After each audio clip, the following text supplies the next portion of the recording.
Hello, I'm Srijana. In this chapter, the Supreme God tells us there are just two kinds of people in the world, divine and demonic. He has some very strong words about it. We already learned in the last chapter that he said all beings are inherently divine.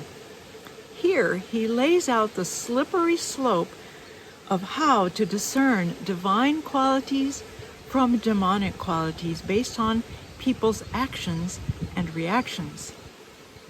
The purpose of the Gita is to help us understand the universe and our place in it as a living soul. The goal of physical life is ascension, freedom from death and rebirth, to permanent union with God. This is not about religion, but rather the laws of nature, science, universal power, life, death, and these laws never change.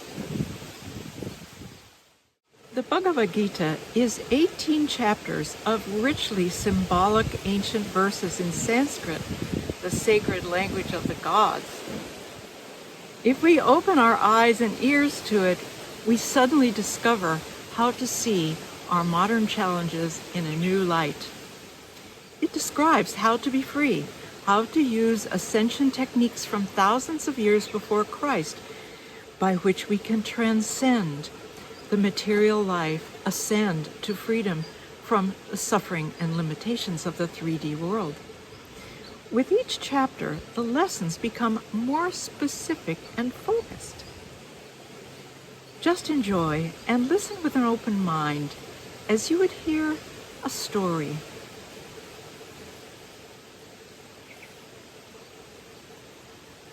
Once upon a time, in a faraway land, gods ruled the earth, and all learning took place in the form of stories and sacred verses that people learned by heart and chanted generation after generation. The warrior prince Arjuna and his wise charioteer, the god Krishna, stand on a vast battlefield between thousands of warriors gathered on both sides, determined to fight to the death. Today, Arjuna and his brothers must vanquish their evil cousins, even his teacher and childhood friends, as they have chosen a selfish path that denies life to part of his family. As fate would have it, Arjuna's duty is to vanquish them all, but he is horrified at the very idea and refuses to fight. Krishna, the blue god, tells Arjuna patiently how to free his mind to become even stronger in battle, bring justice to the family, clear all the evil, and incur no sin in killing. Arjuna listens to the lessons and finally accepts his destiny to fight. This is the bloody war from the famous Mahabharata epic. He and his brothers win, although only a few are left standing. They vanquish the enemy, change the course of history, and eventually ascend to the heavenly realms. In this chapter, Krishna defines the quality of people endowed with a divine nature. The Sanskrit word is daivim, meaning godly, divine, saintly. The qualities of such a person are fearlessness, purity of mind, steadfastness, charity, control of the senses, sacrifice, study of sacred books, austerity, honesty, nonviolence, truthfulness, freedom from anger, peacefulness, aversion to fault-finding, compassion toward all living beings, freedom from envy, gentleness, forgiveness, fortitude, cleanliness, and bearing enmity toward none. Then he describes the demonic person. The word asurim means dark, without light, depraved, irredeemable, souls, demonic, cursed, birth after birth, or moving downward. He describes these people as deceitful, two-faced, lying, arrogant, conceited, angry, harsh, ignorant, and selfish. The Gita says these qualities cause a continuous destiny of bondage by illusion through many, many lifetimes. He says demonic people are often born into traditions of wealth and strive to dominate others. They tend to be driven and find pleasure in achieving great wealth, seeing it as the most important purpose of civilization. Every soul has the possibility of turning to God, but at a certain point, the illusion is so powerful that it becomes very unlikely.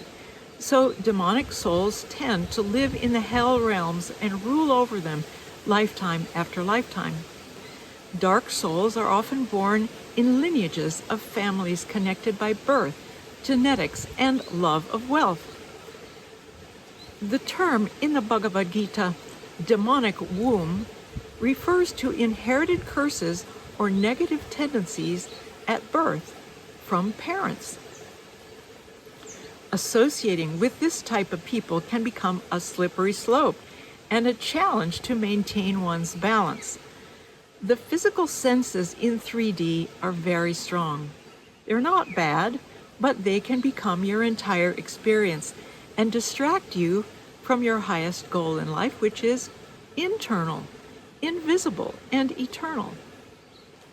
In every age, the Dark Ones use similar techniques to secure and maintain power. Demonic people are willing to kill to expand their circle of wealth and control, recruiting others to establish a pyramid to dominate the world. They are secretive and remain at the top. To maintain power, they use various tools such as lying or dividing unsuspecting people against each other through wars, ideology, skin color, and religions. They work against God and against religion, portraying it as stupid, countrified, or unsophisticated. They turn one religion against another or infiltrate religions to change interpretations of the sacred texts. These dark souls amass great wealth but always want more expansion and are never happy. They maintain that the world has no absolute truth, so they challenge the laws of nature, science, and government, see no basis for moral order, and deny the existence of God. They maintain that life is physical, created from sexual intercourse, and has no purpose other than to gain power and please the senses. They may appear sweet and generous, but secretly intend to use people for financial benefit and pleasure.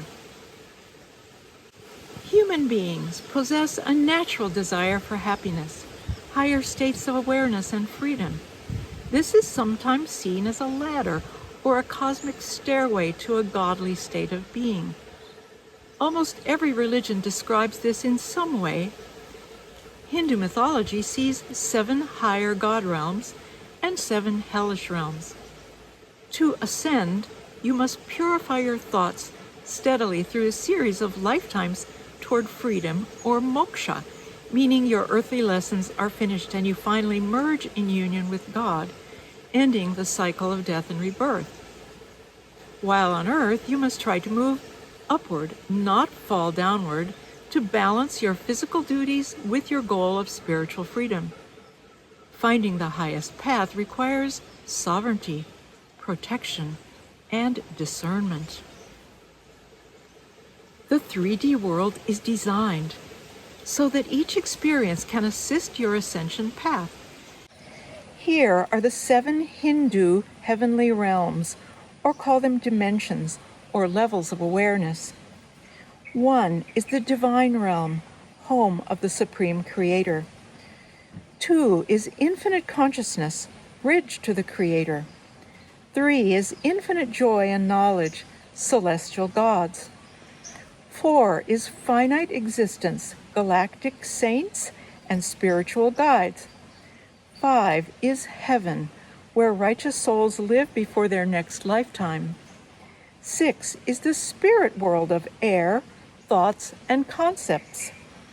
7 is physical life on earth in 3D.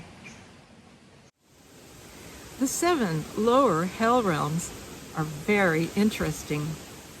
This is not just a devil heating you in a pot of oil. It's much more hypnotic, illusory, and even fun. After all, hell happens in the mind. Moving down from the earth plane, we have 1, infinite imagination, intense sensory experiences, passion, physical pleasure, lust, food, intense music, addiction, sex, and money. 2, privileged, immense wealth, never satisfied, empty. 3, in this world, evil is used for material gain. Right is turned to wrong. Rich is God. There is no truth and no spirit. 4, in this world, we are trapped, unaware, in another's hallucination or dream, asleep, maybe mind-controlled or insulated in this illusion by evil forces. 5, is an outwardly peaceful but frightened world of snakes who fear power. You can be abducted and taken from your home at any time. There are many spies and impostors, hence no trust. 6 is true hell, home of the devils, constant war, infinite rebirth into fear, hatred of everyone including God. Here, God is the enemy.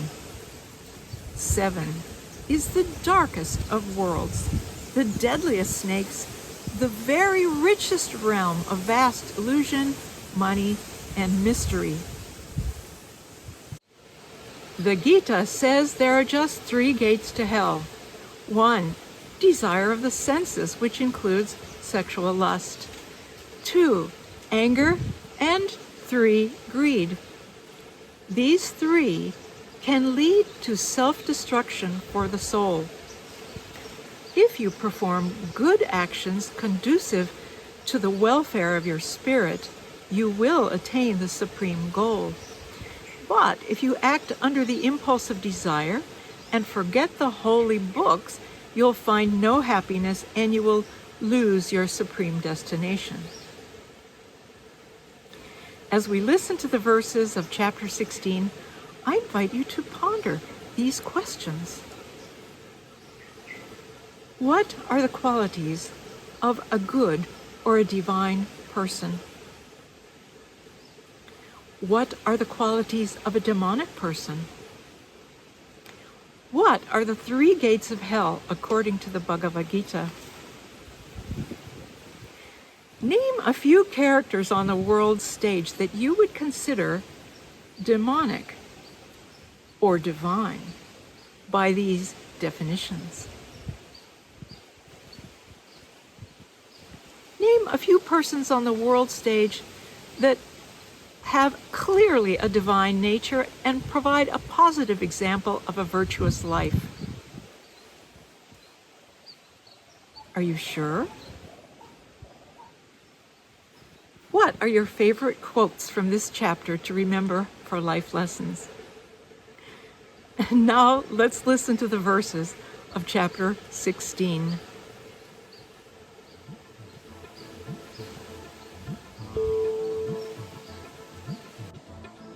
The Blessed Lord said, O scion of Bharat, the godly virtues of those endowed with a divine nature are fearlessness, purity of mind, steadfastness in spiritual knowledge, charity, control of the senses, performance of sacrifice, study of the sacred books, austerity, straightforwardness, nonviolence, truthfulness, freedom from anger, renunciation, peacefulness, aversion to fault-finding, compassion toward all living beings, gentleness, modesty, vigor, forgiveness, fortitude, cleanliness, freedom from envy or fickleness, bearing enmity toward none, and absence of vanity. O Parth, the qualities of those who possess a demonic and dark nature are hypocrisy, arrogance, conceit, anger, harshness, and ignorance. The divine qualities lead to freedom, while the demonic qualities cause a continuing destiny of bondage and illusion. Do not worry, O Arjun, as you were born with the divine qualities. O son of Pritha, in this world there are two kinds of created beings. One is called the divine, and the other demonic. I have already explained to you at length the divine qualities. Now hear from me of the demonic. Those possessing a demonic nature do not comprehend what actions are proper and what are improper. Hence, they possess neither purity, nor good conduct, nor even truthfulness. They say that the world has no absolute truth, no basis for moral order, and no God as creator or controller. They say the world is created from the two sexes and has no purpose other than to please the senses. Following these views, the demonic souls are lost even to themselves, their intelligence reduced by engaging in non-beneficial, cruel actions and horrible works meant to destroy the world. Living in insatiable desire for sensory enjoyments, full of pride, arrogance, and hypocrisy, the demonic souls cling to their false world view. Thus, living in illusion, they flourish, attracted to impermanent objects, and are forever sworn toward evil. They are obsessed with endless anxieties that end only with death. Still, they fervently believe that to gratify the senses until the end of life is the highest purpose of life and human civilization. Held in bondage by hundreds and thousands of desires, sexual lust, and anger, they accumulate wealth unjustly to gratify their desires as the highest purpose of life. The demonic person thinks, "So much wealth do I have today, and I will gain more according to my plans. So much is mine now, and it will increase in the future more and more. That enemy has been destroyed by me, and I shall destroy the others too. I am like God himself. I am the enjoyer. I am powerful, and I am happy. I am wealthy, and I have highly placed relatives. There is none so powerful and happy as I am. I shall perform sacrifices. I shall give some charity, and thus I shall be happy." In this way, such demonic persons are deluded by ignorance. Possessed and led astray by anxiety, enveloped in a network of illusions and addicted to the enjoyment of sensuous beliefs and pleasures, they descend into the darkest hell. Such self-complacent and stubborn people, full of pride and arrogance in their wealth, perform ostentatious sacrifices only for show, with no regard for laws or scriptures. Bewildered by false ego, strength, pride, lust, and anger, the demonic becomes envious of the supreme God, the soul situated in his or her own body and in the bodies of others, to abuse me and preach against true religion. These cruel and hateful persons, the envious and mischievous, lowest of humankind, I constantly hurl into the wombs of those with similar demonic natures in the endless cycle of rebirth in the ocean of material existence. These ignorant souls take birth again and again in demonic wombs. Failing to reach me, O Arjun, they gradually sink to the most abominable type of existence. There are 3 gates leading to hell: sensory desire, anger, and greed. Therefore, every human should abandon these 3 as they lead to self-destruction of the soul. Those who escape the 3 gates of hell perform actions conducive to the welfare of their soul and thereby attain the supreme goal. But those who act under the impulse of desire, disregarding the directions of the scriptures, attain neither perfection, nor happiness, nor the supreme destination. Therefore, let the scriptures be your authority in determining what to do and what not to do. Understand the time-tested scriptural rules and teachings, and then perform your actions in this world so that you may gradually be elevated.